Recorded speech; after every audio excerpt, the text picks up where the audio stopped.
Welcome, everyone. My name is Jesus Rodriguez. I'm the editor of the Orinoco Tribune based in Caracas. And today I have the pleasure of interviewing two great activists. One that is currently in Tijuana, Mexico, as part of the organizers of the Workers' Summit of the Americas that is happening in Tijuana. And the other one is and the first one is Alison Bodine, and the other one is Kenia Alcocer, and she's in Los Angeles, and she was part of the organizers. She is part of the organizers of the People Summit that happened, that is about to close today in Los Angeles, while the summit, the Workers' Summit in Tijuana is starting today. So I'm gonna introduce Alison. Alison Bodine is a social justice activist, author, and researcher in Vancouver, Canada. She's coordinator of the Fire This Time Movement for Social Justice, Venezuela Solidarity Campaign in Vancouver, and also she's the founding member of the campaign to end US and Canada sanctions against Venezuela. And Kenia Alcocer is an activist and director of Unión de Vecinos in LA. She also participated in the California Poor People's Campaign. And as I told you, she is part of the organizing committee of the People Summit in Los Angeles. So welcome, compañeras, and I will start asking you first about the events that you organize. Can you update us with the events, the organization, the attendance, the activities? So whoever want to start first, be my guest. Go ahead, Kenia. Thank you. Yes, so here in Los Angeles, when we heard that Biden made the mistake of hosting the Summit of the Americas in the city of Los Angeles and trying to showcase it as the model city that has survived COVID and its economy has jumped back up, we decided as Unión de Vecinos and the Los Angeles Tenants Union to join the International People's Assembly in building a counter summit, because we know that the reality in Los Angeles is very different. We have people that are homeless. We have countless of deaths that happened during the COVID because of lack of access to healthcare. We still have to develop projects of survival, food distribution, because our community can no longer afford to buy food and pay their rent. We still have family members that can still not pay their rent and are facing eviction processes. So when we see that there's 140 million poor and dispossessed in this country, in the United States, and that it takes one person to block a bill that will protect millions and build an infrastructure for the poor and dispossessed, then we're talking about democracy for who?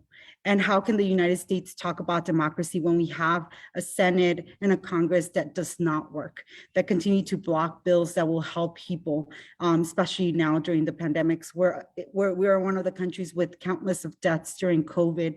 We are the richest nation in the history of the world, yet we cannot provide healthcare, adequate housing, or even the security of food for our folks. And then when we hear that Biden is working in this colonial mindset, when it is deciding to leave Cuba, Venezuela, and Nicaragua out of this summit, then we say this is what reinforces the need for us to come together here in the United States. So over 200 organizations have come together to support and build this Summit of the America, this People Summit, I'm sorry. And they have come together from across the country, but also across the continent. We have people here from all over Central America and South America, Mexico, and we're coming together to build, not just protest on Joe Biden's summit, but to build a movement and to build relationships, to build a platform in which we can all stand together and say, this is the way for all of the Americas to move towards, a way where there is true democracy, a way where the people needs are met. Listen, and you have did you already had the demonstration today? It's gonna happen soon, right? Yes, at 5 p.m. we're gonna have a mobilization coming out of here of Los Angeles, tech. It's a community college. It's a working class community college. And we're expecting thousands of people to show up. This morning, we had a smaller demonstration because they are in session right now in the convention center. So we had a smaller demonstration, letting them know that we are not here and we're not here just to be silent. We're not here to be invisible. We are here to be heard. We are here to tell them that the demands are end the blockades to Cuba and the sanctions to Venezuela and end this colonial mindset that doesn't help anybody. I think Manuel López Obrador did such a great job when he decided to stand back against this Summit of the Americas and helped the People's Summit become stronger and bigger and gave a platform to the poor and dispossessed across all continents. That's true. That's true. It's Alison. They allow you to take off your mask. Well, we will see. Greetings from Tijuana. As Jesus said, this is Alison Bodine. I'm the coordinator of the Fire This Time Movement for Social Justice Venezuela Solidarity Campaign here at the Cote University in Tijuana, ready to start the Workers' Summit of the Americas. So also a powerful response to really the complete failure of the Biden administration, the really being exposed, as Kenia mentioned, for their colonial and imperialist policies in Latin America, continued blockades and sanctions and intervention that have brought so much misery down upon people of Latin America and the Caribbean. And this summit has been an important opportunity for people's movements, workers' movements around the world to form our own response, to recommit ourselves to organizing against the criminal policies of the United States government, and really looking forward to the summit, which is about to start. It hasn't started yet, so I thought I could show folks just for a quick second what the room looked like. So we're gathered here, social organizations from across the United States, Canada, as well as Mexico, and many people from Latin America, specifically Cuba, Venezuela, and Nicaragua, countries that were excluded from the Summit of the Americas, the so-called Summit of the Americas. So really honored to have with us here today representatives from the CTC, Cuban Central Trade Union, from many different parts of Venezuelan social movements and the government, the Bolivarian Revolutionary Government of Venezuela, and also from the ATC in Nicaragua, the farm workers movement in Nicaragua. And so we're going to be starting a program today that includes greetings from the different forces that are represented, of people's movements, of workers' movements, and then also messages of greetings from many of the presidents that were excluded from Cuba and Nicaragua and Venezuela, as well as from US political prisoner Mumia Abu-Jamal, who has also sent his greetings to the Workers' Summit happening here. So we are just south of the border in Tijuana, which has enabled us to have, I just wanted to say, Cuban voices present, because not only did the United States government exclude the Cuban government from participating in the Summit of the Americas, they also denied the visas of 23 members of Cuban civil society who were going to participate in the People's Summit. And I think this is another example of really the cruelty of the United States and the way that the US's policies and their continued attempts to isolate countries like Cuba, Venezuela, and Nicaragua aren't working.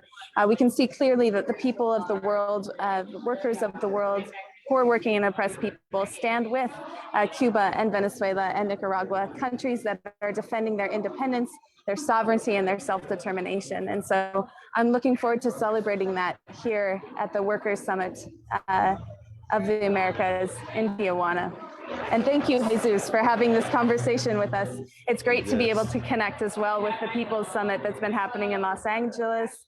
And hopefully we can continue this work together beyond these events here in June. Absolutely, absolutely. Thank you, Alison. And the Workers' Summit in Tijuana is starting today and it's gonna end on Sunday, right? Correct. So people that can go to the Alliance for Global Justice Facebook page or website or workerssummit.com and find all the links to the live stream to participate live over Facebook or Zoom. And then there'll be a day of kind of greetings and a plenary session today. Tomorrow is a series of workshops. And then on Sunday, a march up to the border between the US and Mexico to demand US hands off Latin America and the Caribbean, and also to focus on the struggle for immigrant and migrant rights. I look forward to see the developments in the summit, the worker summits in Tijuana, Alison. And that takes me your comments about the Cuban, delegation takes me to the question of my second question, which is related to I just wanted to ask you about the incidents and the threats that you have been experiencing in Los Angeles and in Tijuana in these days. I just want your comments about that kind of threats from authorities especially in LA with the Democratic government of Joe Biden. Can you tell me a little bit about that, Kenia? Yes, well, I want to say that they did deny the visas of the Cuban comrades that were invited to the People's Summit, but they did not exclude their voices. We were able to have their voice and their presence here via technology, via line. So I think that was something that it's very important. Like we're in moments, COVID taught us how to maneuver, I think pretty well to online organizing, and they were able to participate and have their voices here heard. So I do want to say that. And then when it comes to the threats and the things that have been happening in Los Angeles, I think one of the things we are grateful for is the fact that people are listening and people know that what's happening, especially through COVID, we can no longer be working by ourselves. We need to be coming together. We are no longer able to work on our issue. I mean, Unión de Vecinos and the LA Tenants Union, we work with tenants, but we cannot just be talking about housing. We need to be talking about everything that impacts tenants, whether it's job insecurity, whether it is lack of healthcare, lack of food.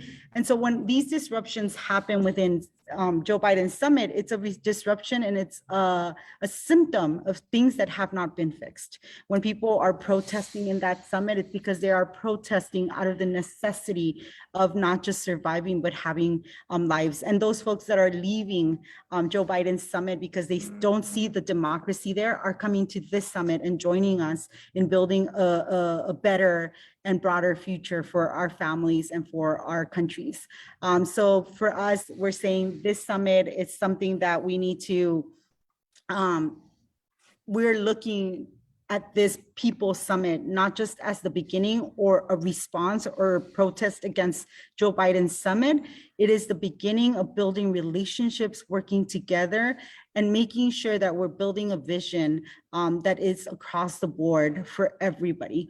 Every community knows what they need. They have concrete solutions to their issues, and we need to respect that. That is what democracy is, allowing countries and communities to come together and decide how they want to live and how they want to spend their resources and how they want to do whatever it is that they want to do without sanctions, without blockades, without anybody interfering with their governments or their community issues. So we're seeing that this is something that for us, these disruptions, these things are not deterring us, because sometimes they're used as deterrents to take us away from building what we want to build. They're not deterring our marches, they're not deterring our panels, our workshops, our conversations, our debates.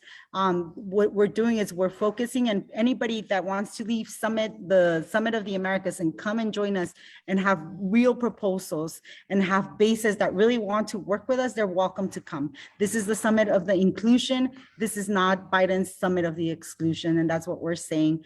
Folks are protesting over there, and that's fine. Here, we're trying to build.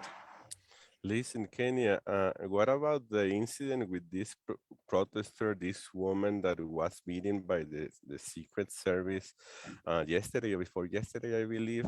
And while you were talking, I also recalled the incident in New York when the police raid the offices of the People's Forum that are part of the organizers. I mean, those are like real threats, right?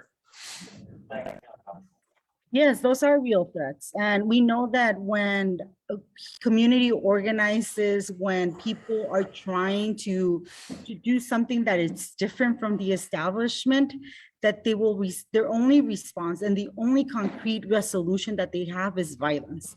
And we see this with Venezuela, we see this with Cuba, we see this with Nicaragua. These are hybrid wars. They can no longer do the official wars that they were doing before. Like they beat you up, they try to silence you, they try to take this away. And the reality is that we will continue to protest. And these women knew when they were walking in that this was something that they were putting their bodies on the line. Everybody who does this type of organizing, we know that this is our livelihood and we are putting ourselves in the lines, we are putting our communities in the lines, but there is no other choice. They have left us no other choice. If this was a true summit for democracy, they would have allowed them to speak up. They would have allowed them to talk about the issue and the resolutions that are needed for those issues. When women's rights are under attack, what do? Stand up, fight back. That is a reality for all of us. And that is a reality for every single community. When immigrant communities are under attack, what do? Stand up, fight back. We've seen this type of violence from the police, from every single, the securities. We see this type of policing, but it shouldn't be a surprise for folks. We see how the military in the United States operates across the world. This is the way that they've been militarizing our streets as well. When people think that people in the United States are free, look at all the military bases we have around the world. If the world isn't free, then inside the United States, we're not free either. When you see George Floyd being killed by police departments, we're not free. So this is the task of us here within the United States, in the belly of the beast, to fight back, not just for the liberation of our people, but for the liberation of an entire global community that is fighting back against the empire. True. Nice, Kenya. Alison. Yeah, and I think you mentioned the recent attack by the right-wing mob on the People's Forum in New York City. And I think we have to see that, and we have to see any attacks to try and silence people's democratic rights in Los Angeles at the People's Summit as well, really is an attack on all of us. Silencing the rights of anyone that is protesting against US imperialism, against continued wars, occupations, blockades, and sanctions is an attack on really the rights of all of us as poor, working, and oppressed people around the world. And I think that is a really important and significant connection to be making at this really critical time. I think the failure of Biden's Summit of the Americas, really how much it has exposed those governments that the US considers democracies, the unelected government of Haiti being invited and present at the Summit of the Americas, the US puppet Juan Guaido, while no invitations and no presence from Nicaragua, Cuba, and Venezuela, countries that are deeply democratic.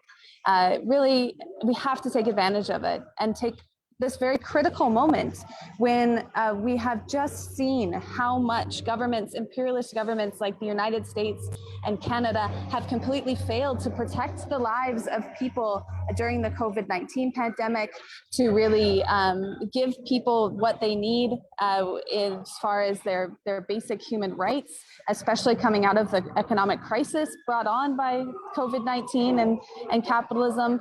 I think this is something that we as members members of different social movements or political parties, as workers, poor and oppressed people, we have to take this moment as a critical time for us to unite and organize, to build strong movements against the US blockade on Cuba, Venezuela, and Nicaragua, in solidarity with peoples of Latin America and the Caribbean, and all poor, working, and oppressed people living in the United States and Canada, within imperialist countries as well.